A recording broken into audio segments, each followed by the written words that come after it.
Hey everyone, welcome to Garage Topics. Another beautiful day here, another great day with the Miata, because every day with the Miata is a great day. Today we need to change out the valve cover gasket because it's leaking, and since I'm at it, may as well paint the valve cover to make it look fresh, and more horsepower will be added because the paint makes it look more legit. So stay tuned.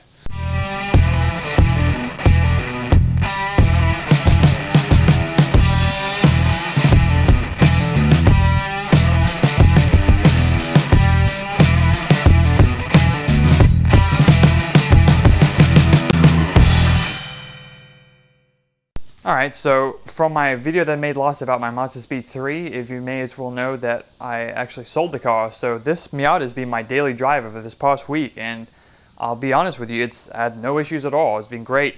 But when I first got the car, I noticed there was a small oil leak that was dripping at the bottom, and I've been praying that it wasn't like a rear seal or anything bad.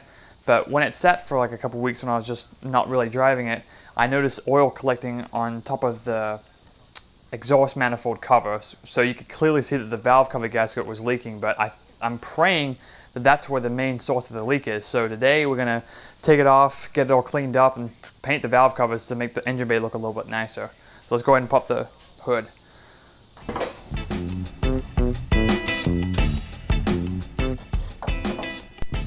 Alright, you can kind of see where it's starting to seep at. It's mainly back there behind the oil dipstick.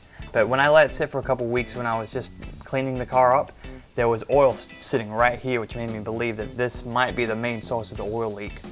And I've seen that it was a little bit moist here and there, but it's probably just old. So we'll take it out. It looks pretty simple. It should be just these bolts here we got to take out and remove a couple spark plugs, wires, but it should be clean after that. It's pretty clean right now, but I want to make it look super fresh. So let's get it off and then we'll discuss paint colors. Alright, so I put some towels down so I don't scratch up the paint that I spent a lot of time refinishing. I've looked around this and it seems to me that just a lot of these 10mm bolts here. But this might be one of the easiest valve cover jobs I've ever done. There's nothing really obtruding. It looks like we just take all these off, take the spark plug wires off. The only thing that might be difficult is it looks like there's a bracket for the ignition coil that attaches to the back of the valve cover, but it should be straightforward, just a matter of getting to it. So let's start and zap some of these off. 10. They all come out really easy. I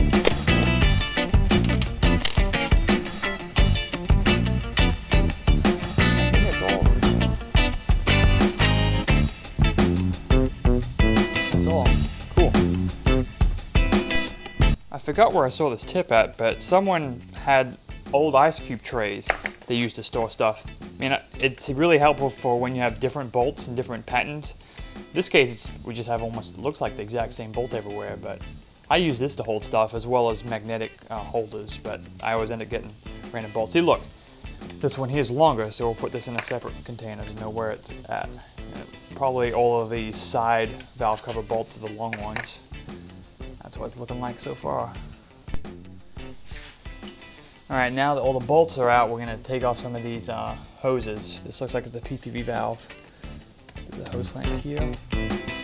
Actually, it's got to come out one way or another, so let's see about taking it out this way. That came out relatively easy. Flip that around. Now do the spark plugs. Spark plug wires, I mean. These have numbers on them, so if they didn't, I would take a picture to know exactly which one's which, so don't mess things up, bring it back together. Might try and pry this off. Oh, we got this here too. These hoses. So, let's see if we can get this one off.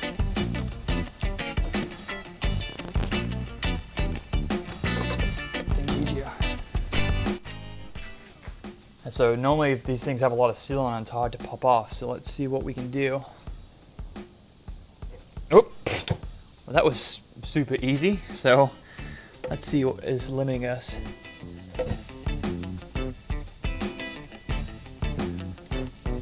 So that comes. Alright, yeah, it looks like this ignition coil piece is on the back here. There's a clip, I think, that goes to it, so I'm going to try and make my life easy.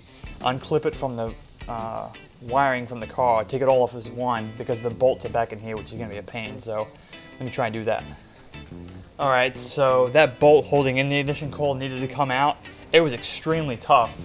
The only way that I could get it out was if I put a socket on, it wouldn't fit because there was the coil piece blocks it from getting on there straight, so it stripped off coming off, so I was like, I gotta stop there.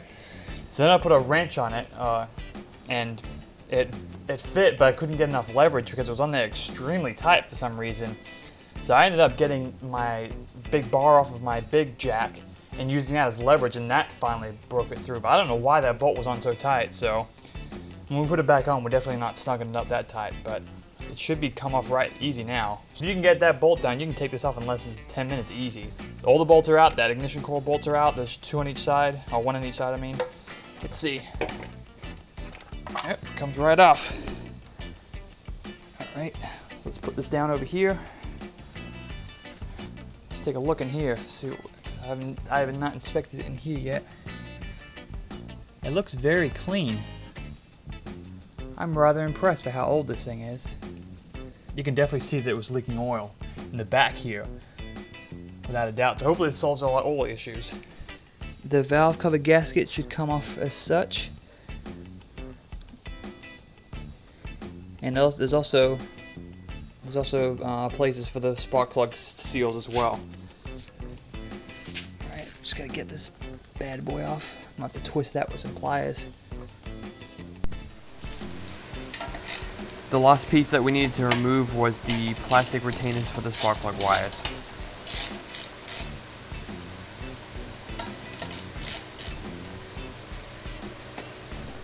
Alright, so I brought it outside. What I've gone ahead and done is I cleaned the inside out because I was just paranoid. Carbon choke cleaner on the inside. I cleaned all the excess oil out, and then where the seal is, there was no extra residue from any sealant of any kind.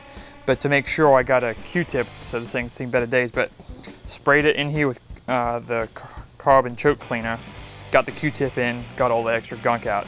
So now it's super fresh, and so that's looking fresh, everything's good and dandy. So this will make a good sealing contact. So the next thing we'll do later is go back on the engine and make sure there's a good, clean, good contact for where the seal matches up. I'm gonna go ahead and use some 600 grit here and do the same thing. And I'm doing a pretty basic job on this. I'm not too worried about it being show quality because it's a daily driver. So I've done 200 grit, sanded it down, now I'm going 600 grit to remove those scratch marks. And I got it out in the sun so I can kind of see what I'm dealing with. The front here is the main thing you see when you open up the hood, so I'm spending more time here than anywhere else. It's like some sections at the very back you'll never see. I am sanding it to make sure the paint sticks, but I'm not too paranoid about it. I'm done sanding now. I feel good about it. I'm going to use some brake parts cleaner. I probably should use something more paint sound, but I think this will be alright because it dries really quick. It's going to do a quick coat. It's going to get all the extra dust that we did from sanding. So I got some paper towels and just wipe it down.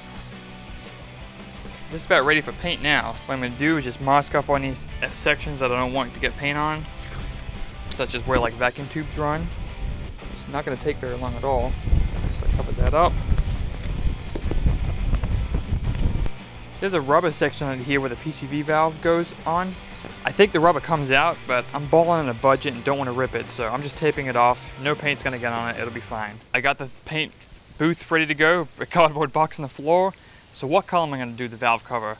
I have two options. I thought about doing blue because I want blue to be the accent colors, but I think less is more. I think it'd be too bright. It'd get greasy and dirty really quick. So then it was either this is cast coat aluminum, so to look pretty much close to stock but bright and shiny. That would look nice, but again, it'd get a little bit dirty and it wouldn't be that different.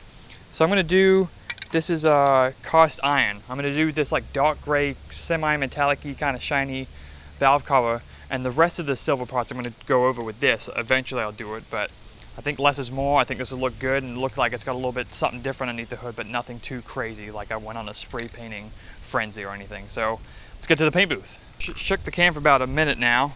According to the directions for this paint, it's 2 light coats and then 1 medium coat, and should be about 10 minutes between each coat. I really wish it wasn't that windy today. There's no chance of rain, so it's fine, but painting, it's gonna be a pain in the arse. So I'm gonna try and get it done here within like 20 minutes, 30 minutes. Once it's painted, I'm gonna take it into the garage.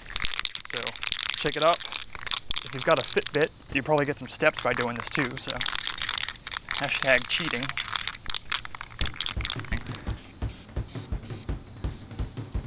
So you can see that. That looks pretty nice. It's got a little bit of metallic in it too.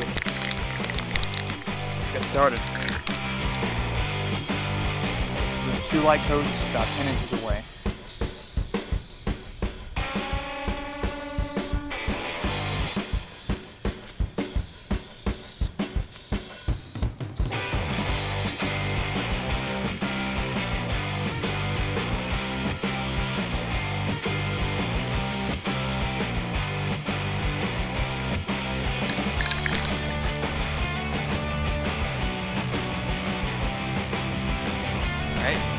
So that's light enough. Let that sit for about 10 minutes and we'll come back. I'm pretty paranoid, so I moved the paint booth underneath the cover while we let it dry in between the 10-minute coats. But we'll move it back out when we need some more paint. Alright, it's been dried for about 10 minutes. Round two.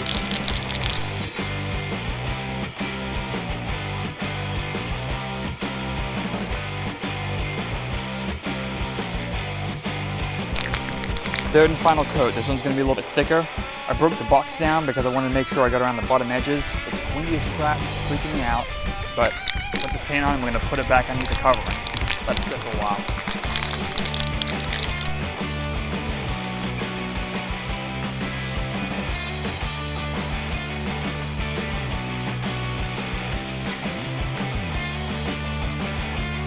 Let the paint dry for about 3 hours. That's what the can suggested, and it looked great.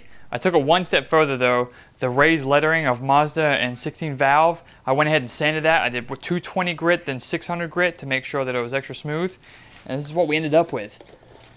Ooh, this thing looks bitchin'. It's not the 110% best paint job I've ever done, but unless you're staring at it really close, you can't tell that it's not perfect, but I think it looks great.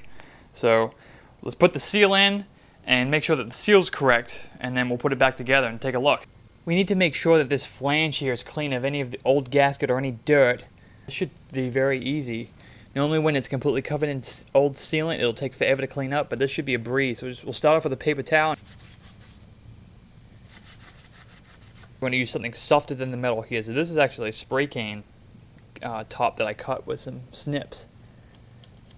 You can use a credit card, an old credit card if you want to too. It's tough to get the sealant off, but not tough enough to gouge the metal. There you go. Got rid of almost pretty much all of it, 99% of it. Now we're good to go. Now all I have to do is do this on the rest of the corners where sealant was put on at one point in time. Once you've got everything cleaned up as best you can, we're going to put this ultra black gasket maker maximum oil resistance on the points where it's most commonly to leak, and that's over these like valve cam caps. It's 1, 2, 3, 4, 5, 6. Put a dub in there. I'll move on to the other ones and do the rest of them. We've got all the sealant on there. Everything's cleaned up. Everything's good to go. So everything's cleaned up on the engine. My bench is always messy as crap. I cleaned this yesterday. Anyways, let's open this bad boy up. It's a Velcro VS50569R. So it's just a matter of figuring out which way is which should be easy because it's two caps on the front, one on the back. So let's line it up. Let's see. I suppose that's how it goes. So let's push this in everywhere.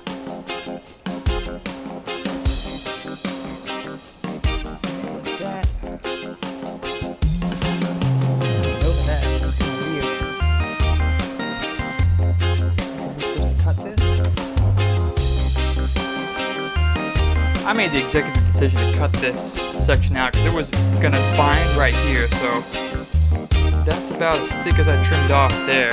And now you can see that it goes in place a lot better. There's nothing that it has to seal between here. I think it's just a bridge to keep these all aligned.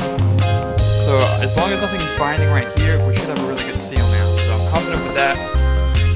There was a little bit of sealant on these two seals. I'm not going to put any on. I think it'll be fine. So I think we're good to go.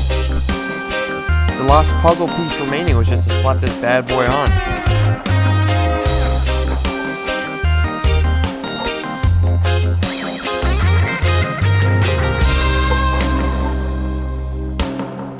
made fun of me before, but look at me now. This ice cube tray is doing its job. I know where every single bolt goes.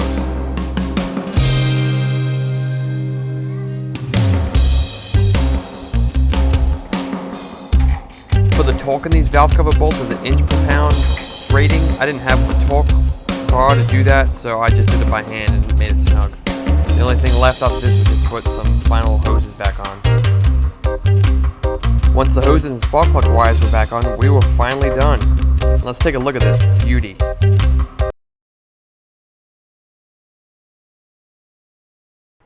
That's all I've got for today's episode. Thanks so much for watching. If you guys have any questions about anything I've done today or anything about the Miata, feel free to message me anytime. Thanks a lot.